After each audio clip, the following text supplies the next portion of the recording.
के पिछले पहर शहर के मरकज में वाक़े इस तंगो तारीक गली से गुजर रहा था कि यकायक किसी ने एक हाथ से मुझे मेरी गर्दन से दबोचा और दूसरे हाथ में पकड़ी कोई नोकीली शय मेरी गर्दन में चुभोते हुए सरगोशी की।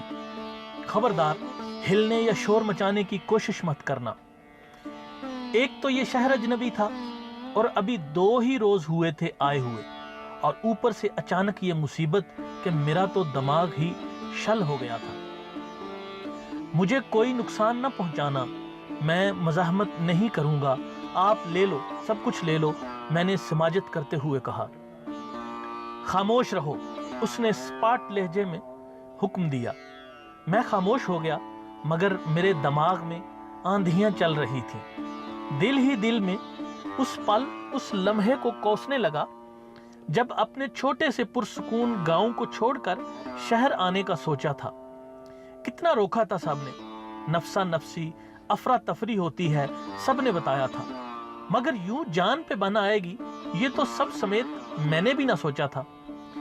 मुझे लिखने का शौक था, मगर ये शौक ज्यादा और सलाहियत बहुत ही कम थी। मैं आड़ी तिरछी इमला की गलतियों से भरी फजूल और बेतुकी तहरीर लिखता तो मेरे अपने, मेरे गांव वाले खूब दाद देते, अच्छे अच्छे अल्फाज में सराहते, बड़े बड़े नामों से तशबीह देते, मगर मैं जानता था कि ये सब उनकी मोहब्बत है, मुझ में ऐसी कोई बात नहीं है। और फिर एक दिन यूं ही बैठे बिठाए मुझे ये तजवीज आई कि क्यों ना बड़े शहर जाया जाए। वहां बड़े बड़े लिखारी, कलमकार, शायर, कालम निगार और अफसाना नवीस रहते हैं। कुछ सीख ना भी पाया तो ज़ियारत का शरफ ही हासिल कर लूंगा। बस हमेशा की तरह सबकी सुनी अनसुनी की बोरिया बिस्तर बांधा और चल पड़ा। गांव से निकलते वक्त धुंधलाई हुई आंखों से जो देखा तो सबकी आंखों में अश्क थे, मगर जब्त किया और हाथ हिलाकर चल पड़ा। यहां आए अभी 2 रोज ही हुए थे, मगर यह बात अच्छी तरह समझ में आ गई कि जग बीती और आप बीती में कितना फर्क होता है। उक्दा ये खुला कि शहर में सब कामों के मूल होते हैं। बोल बाजार से लेकर दुआ सलाम तक सबका मुआवजा लिया और दिया जाता है। उस्ताद यहाँ उस्तादियां दिखाते हैं, शायर और अदीब अहले सरवत और इक़्तिदार की मदह सराई करके पेट पालते नजर आए।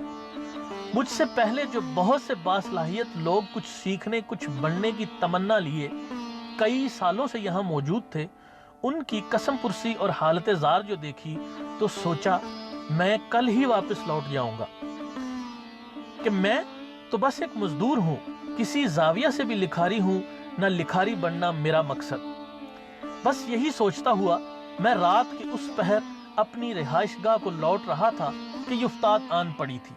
चलो आगे उस तरफ जहां रोशनी है वहां चलो, उसने मुझे धकेलते हुए कहा।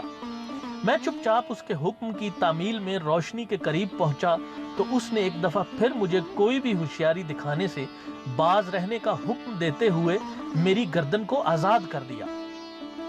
मेरा खौफ कदरे कम हो चुका था और सोच में भी यकसुई आ गई थी।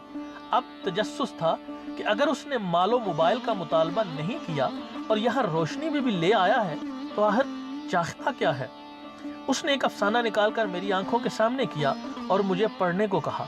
मैं पढ़ने में मगन हुआ तो पता भी ना चला कि कब उसने नुकीली चीज मेरी गर्दन से हटाई और मेरे सामने खड़ा हो गया। हैरत की इंतहा न रही जब अफसाना पढ़कर सामने देखा तो एक मारूफ लिखारी हाथ में कलम थामे दाद तलब नजरों से मुझे देख रहा था।